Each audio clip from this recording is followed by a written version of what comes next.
everybody, and welcome back. This is Dr. Carmen Bryant, your host of Overcoming Narcissist Abuse. Thank you guys so much for joining me. To all the new subscribers, I am so grateful that you are here amongst this tribe. I hope you find these videos. There's lots and lots of videos. So some of you are sending me emails and you're inquiring about certain information. But if I challenge you, hopefully you will follow through with the challenge. Go scroll through the videos, and some of the questions that you have or interest in videos I may have already covered. If it's not clear, and as you know, as we go along, we continue to learn, we continue to grow. And sometimes I revisit a topic based off of some of the things that you guys are saying. And so thank you guys so much for joining me. Today, I wanted to talk about thought fuel. And so at the end of the video, I'm also going to give you guys some encouragement and some information on so that you can feel better. Some of you guys said that you really like when you're being encouraged and your strength is, you know, you're feeling your strength coming back. You feel your strength coming back, especially in being encouraged. And so today, let's talk about thought fuel. What is thought fuel? So how do you give out thought fuel?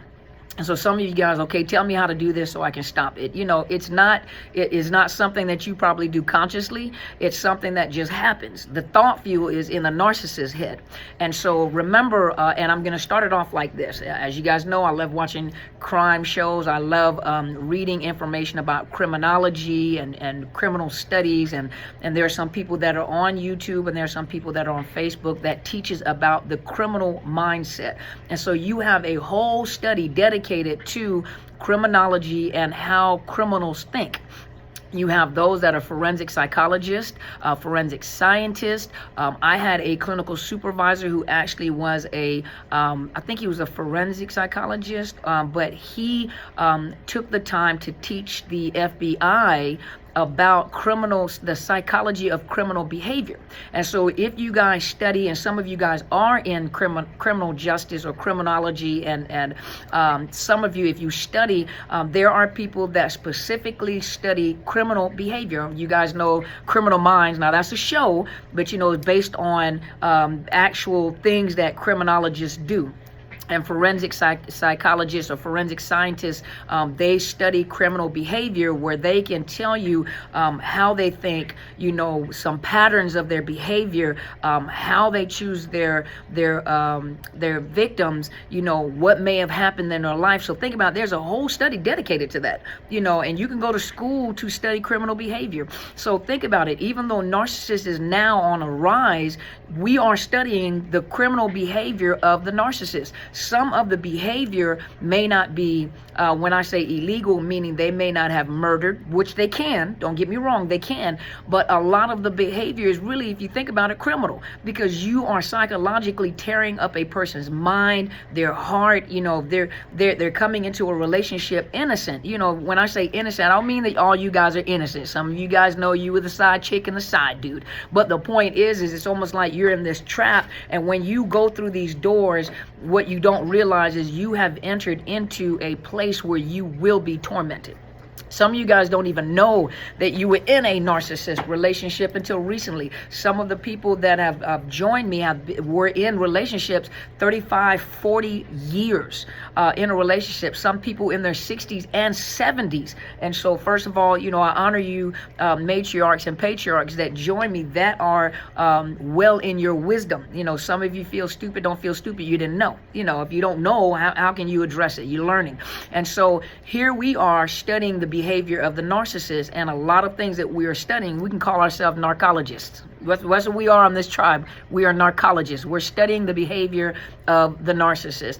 And all of you that have commented, and many of you have emailed me and said, wow, it seems like all of us are dealing with the exact same person. You know, why is it that all of them seem to be reading from the same playbook? And one of the things that I have said in the past is, if you look at autistic children, for example, or autistic people with autism, and you have that spectrum, you know, from low to high, you know, at one point in time it was called Asperger's, the high functioning autism. Now is just a spectrum. It's called the spectrum. So it's from the low to the high end, the highly functioning to the low functioning.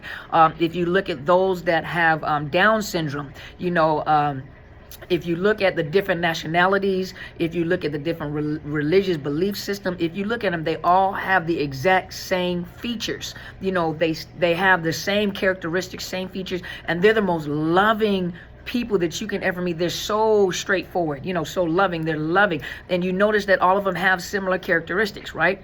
Well, narcissist is the same way. It is a psychological disorder, is a personality disorder, which has the exact same features. You know, some of them fall into those, the psychology. Not everybody has narcissistic personality disorder, and not everybody has been diagnosed with narcissistic personality disorder. But if you're watching videos and other videos from other coaches, you are starting to put together like, oh my gosh, they meet all of the symptoms that are described in the mental health disorder manual that describes this narcissism. Many of you guys like, oh my gosh, that's the same thing. And you guys add to the story, but it's like the same story. Most of us have almost the same story.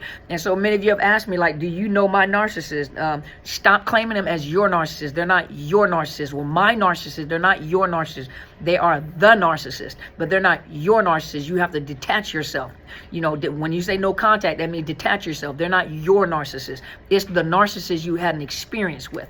And so, having said all that, when we talk about thought fuel, you have to remember, just like in any other criminal behavior, you know, a narcissist studies your behavior. So they've studied your behavior or how you are long before they reach out to contact you, long before they reach out to touch you, long before they introduce themselves to you. They have studied you. They have studied you. They have watched you. They're trying to determine like how to come to you, how to, you know, then once they connect and that love bombing starts, you know, they are studying your behavior. They're studying, you know, what do you get emotional about? What is touching to you? And remember, some of you guys just, you just tell all your information. And so you draw the picture of the character you want them to play in your life. You know, I grew up in this kind of family. This is what happened. And these are the people I've been attached to. And this is the man or the woman that I was with before. And these are the things. So they know, okay, you're saying this, so I need to play this. I need to be the knight or the damsel in shining armor. So damsel's going to be in shining armor too. You know, riding on this white horse, you know, and with a shield and a sword, and I'm going to come save you, and everything is going to be better. And so you draw the picture of what you want them to be in your life, and they play that character, that role. But they have studied you. That's what makes the trauma bonding easy for them, because they did not establish a rapport with you. They have, one of the ladies on here said, interrogated you. And so they have studied your behavior just like criminologists do, or forensic scientists or forensic psychologists. They studied your behavior just like we study their behavior, and we can talk about it, and we're using this information to help people recover from what they went through. They study these videos and they study your behaviors to understand how it is you think, how it is you feel, what you know, and so they know what hurts you. And so the thought fuel, where the thought fuel comes from is, let's say they discard you, or let's say they, and it may be a temporary discard. They've gotten to know you so well to a point where they know that you are in excruciating pain. They know that you are hurting. They know what it takes to make you cry. They know that the problem you have is being abandoned or rejected. And so they come up with an image in their head of you suffering. And so they get fuel and pleasure out of their thought that you are suffering. That is called thought fuel.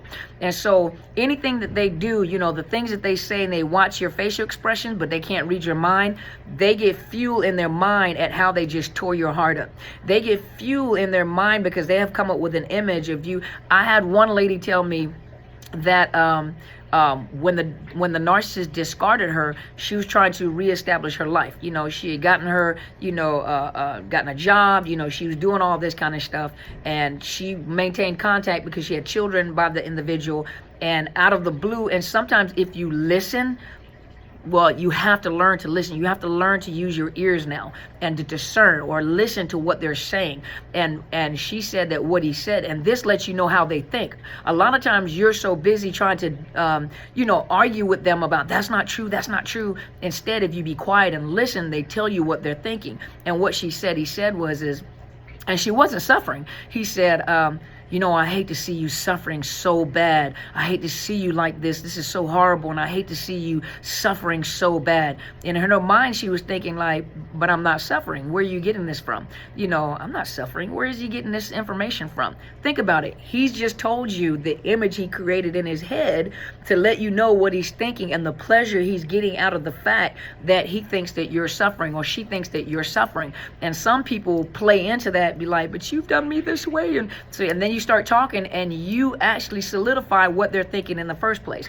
That's why that no contact period is that time for you to reestablish yourself, to gain momentum, to clear your mind, to get the fog off of your mind in order to get back on your feet. The problem with a narcissist is because they're so arrogant, they think they know everything, and they have that grandiose thinking, is that they never, a lot of them can't recall when they have different supplies, they can't recall exactly what you were like, unless they're on the higher ranking, because they remember everything. Remember the compartmentalization? They compartmentalize people in different compartments, but they always remember, they remember like this is, but the more supply that they get, the more they begin to forget, what you were like, depending on where you were. Every now and then they tap in to see if you're still where you are, but what happens is when you go no contact and you begin to gain momentum and you begin to heal, they come back at the same place that they left you,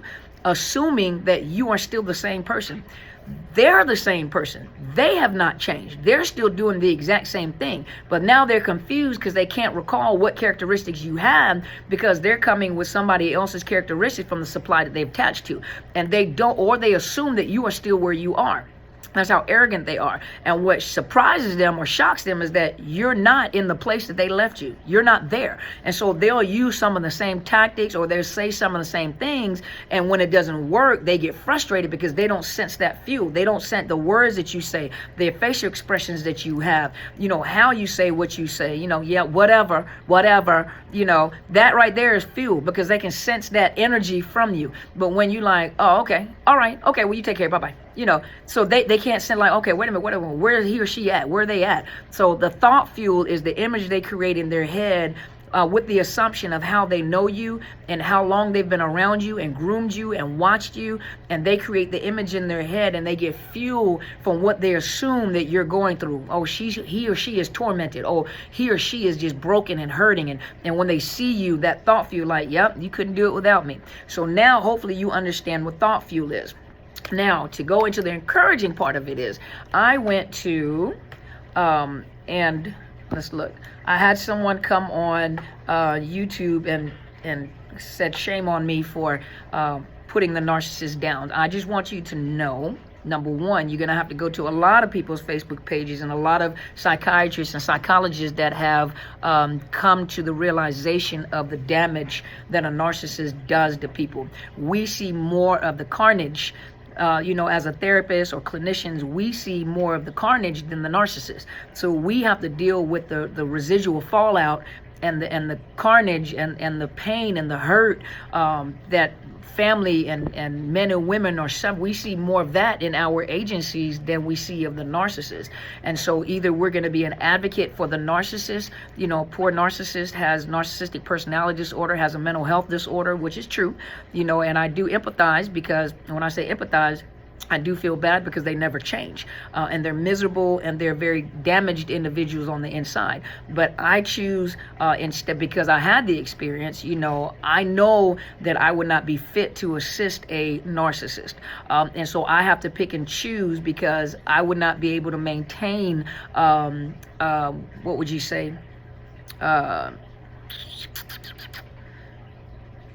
What's the word that we use in therapy? I would be unable to be unbiased, because I deal with more of the residual fallout and the victims and the survivors and the family members and the children that have suffered from narcissist abuse. And because I am an advocate and I do desire to strengthen people that have been injured and wounded, I have to make a choice. Either I'm going to advocate and assist and try to help the narcissist, or I'm going to advocate or assist. And there's more carnage of people that have been through narcissist abuse, and some of the damage that has been done to children that have become adults, those that come in my office and those that I have met and talked to that have been sexually exploited and abused in the most severe ways, ancestral relationships and abuse and fear tactics that have been used, and children that are so hurt and wounded that they have withdrawn. I do have to make a choice, and I make the choice to advocate for those victims and survivors of narcissist abuse. So you have to pick and choose what you're going to do. And so if you so wish, then you're going to have to make sure you go to these psychiatrists, psychologists, criminologists, and all these people that are becoming aware of the criminal behavior and the results of being in contact with a narcissist. And that also leads me to believe that you truly have not met a real narcissist and introduce them into your life. Because once you have come in contact with a narcissist and they have had the opportunity to get into your system and tear your mind up, you won't come on other people's YouTube channel and tell them shame on you. I don't accept that. And neither should you guys. So don't worry, whatever comments you're making, you guys know that I do filter through the comments to try to protect the tribe and to make sure that if there is comments, it is to assist you, because I know a lot of you do read the comments. You go scroll through the comments and you see some of my comments. And when I delete people, sometimes you get in, I delete people. But if it doesn't serve to help you and to help uplift you, then I delete those. Is irrelevant to me, and it should be irrelevant to you guys. Know that I am watching. As the tribe is growing, it becomes a little more complicated for me to see all the comments. So if there's anything that triggers you guys or causes you discomfort, let me know where it's at so I can look at it. Okay, so I'm here to assist you guys. I'm here for you. Okay, so now having said that, on Site Central, I went to Dr. Dan Newharth. He has a PhD and he's a marriage and family therapist. Let me scroll down, make sure you give the proper credit. He is a marriage and family therapist and best-selling author based in San Francisco area. He has more than 25 years experience providing individual couples and family therapy.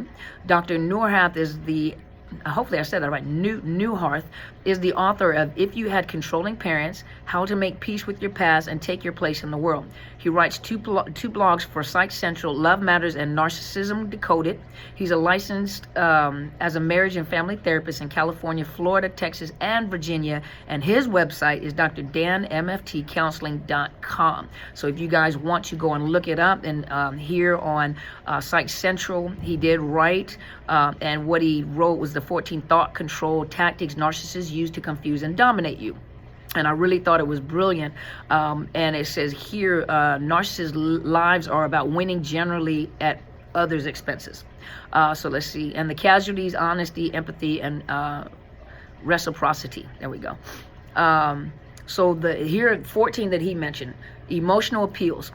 So these are the things that I want you guys to be aware of, especially when they try to hoover you.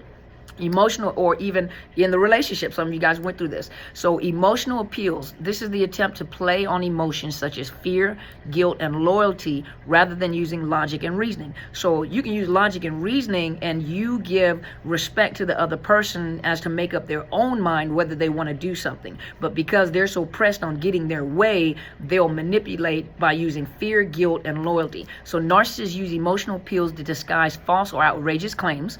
Since many narcissists tend to be drama kings or queens, using over-the-top emotionality to control others comes naturally for them. So an example is, how dare you question me after all I've done for you? I know some of you guys have heard that. The bandwagon. An attempt to pressure another to go along because everybody is doing it. Narcissists know the power of numbers. That's why on YouTube, you can have people that are narcissistic or have narcissistic traits or narcissism, have an NPD for real, but they have a high following. And so they understand that if I have a large following on YouTube, they know that a lot of you got a lot of flying monkeys, a lot of people that support them. And so they know that like it says here, they slavishly follow their likes on social media and other measures of attention. Having lots of followers reassures them of their worth, so it makes them feel worthy to have a lot of followers. and for people to say, you're great, you're awesome, and really they're not, and you can see through it. Just don't comment. They use the power of groupthink and peer pressure to play on others' fears of missing out, being ostracized, or being in the wrong. All your friends agree with me, so a lot of times you see high followings and you know that something doesn't set right with you. Don't follow the person. Don't follow. If something doesn't set right with you, those are your narc radar. You got your narc glasses on, your narc radar, those spider senses. Go with that, go with that feeling. Go with, something is not right. Go with that gut instinct, okay? Black and white, either or, pretending there's only two choices when there are several. Narcissists view the world in either or terms. They derive a feeling of power from divide and conquer approach. You're either with me or against me. Hold on, but there are other options to choose from. So when you say no, if you really look at this situation or you look at what you're saying, and they're like, oh, so you're against me. Well, they could be wrong. You see what I mean? But now they make you feel like, oh, so I must be against you. No, you're wrong. Oh, so you're smarter than me now. You see that gaslighting? You see how quick it happens? And some of you guys get sucked into it too quick, so you respond to try to protect yourself. Burden of proof, asserting that the speaker does not need to prove his points, but rather that the burden is on the listener to disprove them. So you need to prove me wrong. And they know they're wrong as two left feet and one eyeball in the middle of their head, but now the thing is that you can't prove me wrong. Go find out where, and then if you do find information to prove them wrong, they'll argue you down to make you feel like that you're stupid. So you guys have been through that too. Such an entitlement stance comes easily for narcissists. Narcissists love to take credit, but have little interest in acknowledging their faults. They hate to be wrong, so putting the burden on others, to prove them wrong is a stonewalling strategy that makes it time-consuming and tedious to disprove them. And even if you do point out their error, they're likely to dismiss or distract and change the subject. I know I'm right. What I say stands until you can prove otherwise. I know you guys heard that. False flattery butters others up to make them more receptive to their arguments. Narcissists rarely meet a compliment they don't like. They think others are susceptible to flattery as they are. They ply listeners with pseudo compliments, hoping to get things in return. I couldn't possibly be manipulating you. You're far too smart for that. There you go. Hold on.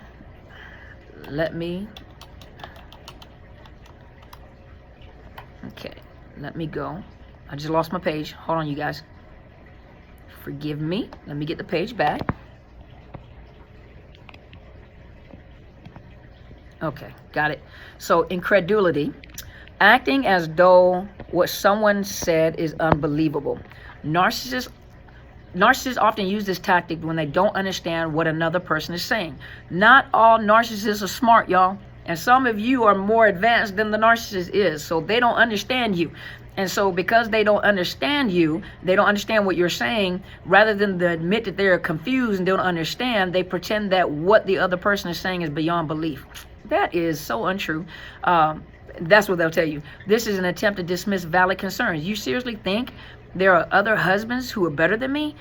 You really think wives get anywhere near what I've given you?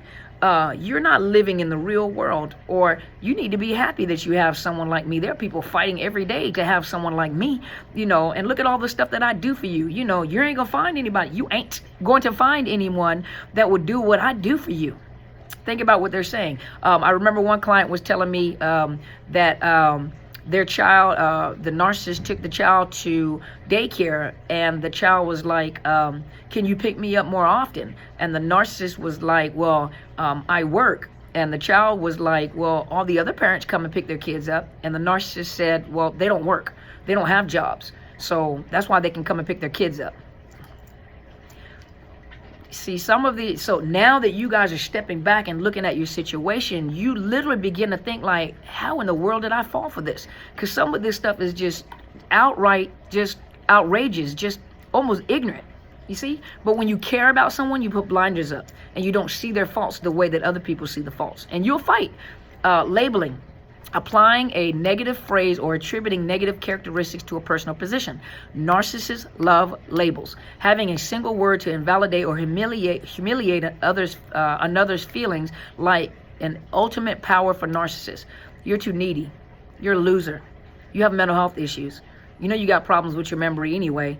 Well, you already said that your family didn't like you, so there's a possibility. I mean, if this is the case and people at work are treating you that way, then obviously you must be the problem. If all these people are saying it, you must be the problem. False compromise, offering to meet halfway on matters in which they are clearly fair and unfair choice. If a narcissist has a choice to treat another person fair or unfairly, or compromise, a compromise that still treats the other unfairly is no compromise. It's still wrong. For example, okay, you win. I'll pay you back the $50 of the $100 that you gave me, and we'll call it even. It's better. Hey, it's better than nothing. You see, but you see how you fall for this kind of stuff, and you really don't think about it. You're like, oh, okay.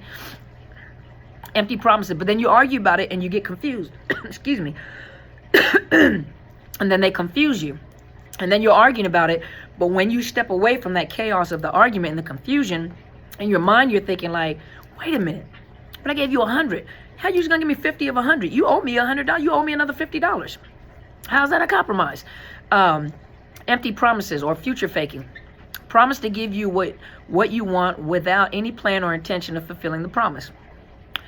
You can stop working as soon as I get promoted to, manager or whatever. You don't have to work. You don't have to work. Then when they get promoted to manager, some of them are somatic narcissists, and so they live this lifestyle that is unrealistic. They know they can't afford for you to stop working because they're taking your money to live their lavish lifestyle, and for a lot of them to pay for their secondary supply. So if you stop, you're going to mess up their facade. So that is not going to happen. I don't care what they say. They don't keep promises, and they don't mean what they say.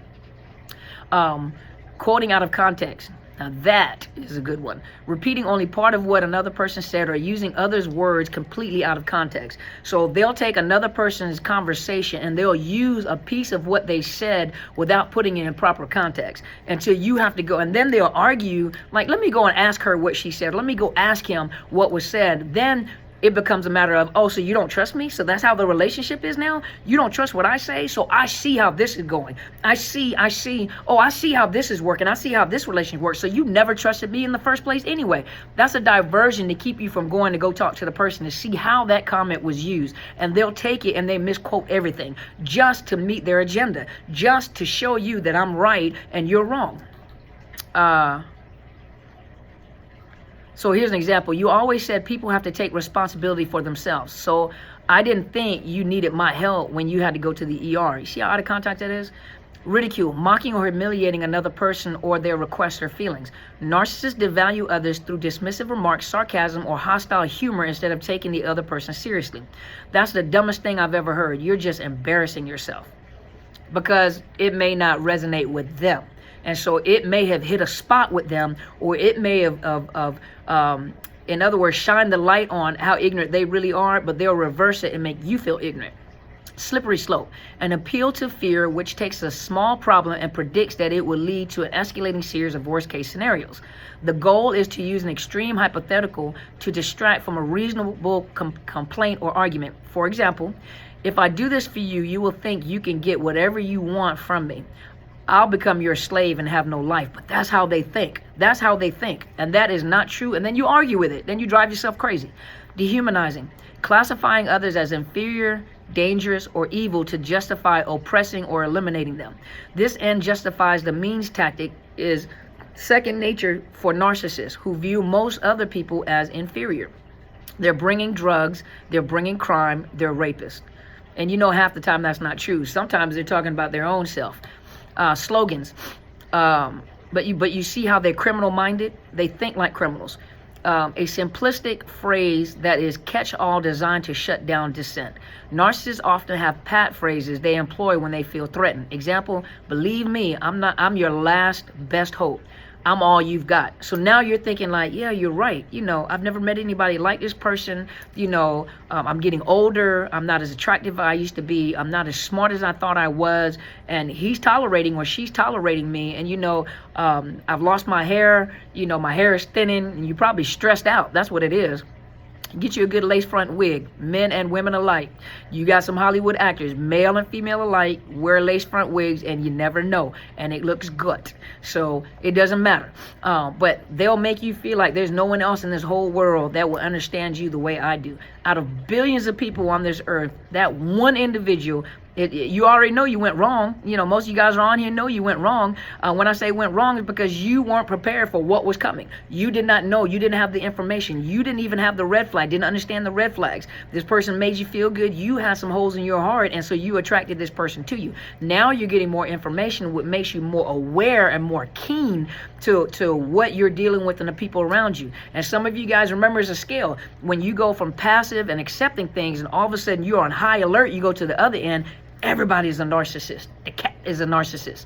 You know, the fish are narcissists. Everybody is someone tells you, no, that's not a good idea. You're a narcissist. You're a narcissist. Everyone is a narcissist. And that's usually not the case. That means you're just very hypervigilant and very, very aware now. And so it takes time to regulate. You know, it takes time to regulate and to normalize yourself, because you have been under so much pressure and pain that when you come out of it, it's almost like I'm free, but I don't know what to do with my freedom. And so, you know, you're learning, you detoxing. You know, when you detox, you're very, very, very sensitive, very sensitive. So let's look. I have a client coming. We're already at 30 minutes, so I don't want to waste your time. So I think that's it.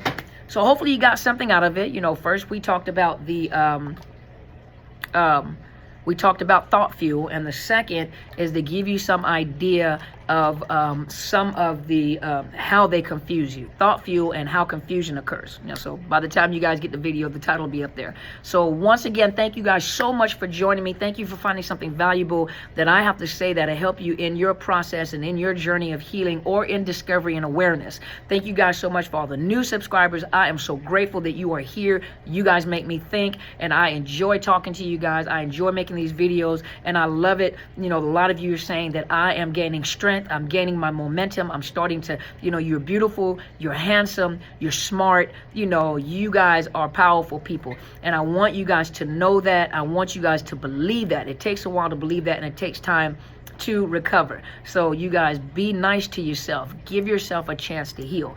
Thank you guys once again. If you have not already, please subscribe to my YouTube channel. I am Dr. Carmen Bryant, Overcoming Narcissist Abuse, and I do have a new make sure you hit the bell so you know whenever I upload videos Tuesday through Friday. I come on live on Sundays between 8 and 9 o'clock Pacific Standard Time, which is West Coast time. And also I have a new Facebook page, which is Overcoming Narcissist Abuse, which has my book on it. So those of you that have not purchased my book, go to Amazon or go to Barnes & Noble. They have it in ebook and they have it in Kindle as well. It is Unmasking the Illusion of Perfection. You go to my community tab and it has the links on there to go order the book. Hopefully that will help you. This is giving you an idea of what narcissist looks like played out. So we can talk about it, but what does it look like played out? And it is real stories about real women, and this one just happened to be women. These are the ones that I have. You know, the next book is going to be everything, everybody, and I'm going to give you an idea of what, you know, the game plan is when you're dealing with a narcissist. But this book just happens to give you real life stories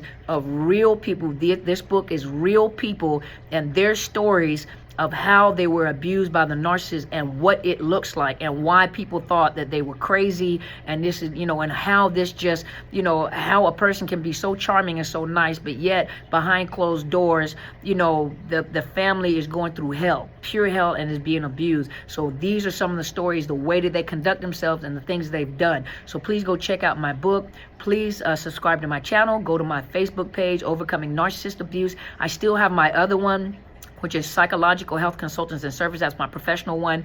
Lately, I was using it to upload videos, but I do upload on both pages. So once again, thank you guys so much for being here with me, and share these videos, because you never know who you're going to touch and who is secretly watching these videos. There are people that are watching these videos in secret because they're in these situations right now as we speak, and they don't understand what they're going through. These videos is helping them to gain strength and understanding for them to finally make the great escape away from the narcissist. If you're in the situation, do know that if you have children or if you're married, there are laws. You can't just jump up and go and take your kids, because in states, you know, I don't know what state you're in, but there are states that govern and covers the parents. So for some states, if you jump up with your kids and run, it's considered kidnapping. So you guys have to be careful. There is, laws that protect the mother and father when you're trying to run. So make sure you get some information through legal advocates, domestic violence advocate, domestic violence agency. Call the National Domestic Violence Hotline, sexual assault hotlines, and find some information to assist you in your escape. But for some people who don't have children, and for those of you that can leave and there's nothing that ties you two together, get out of the situation. And for those of you that are listening secretly, I know there are some people on here that are unable to, are incognito and are unable to respond. I'm telling you, continue to watch these. Get your strength. Gain your momentum so that you can leave. You're gaining your strength. You're gaining your momentum. Don't think that these videos are not helping you or other people's videos are not helping you. You are.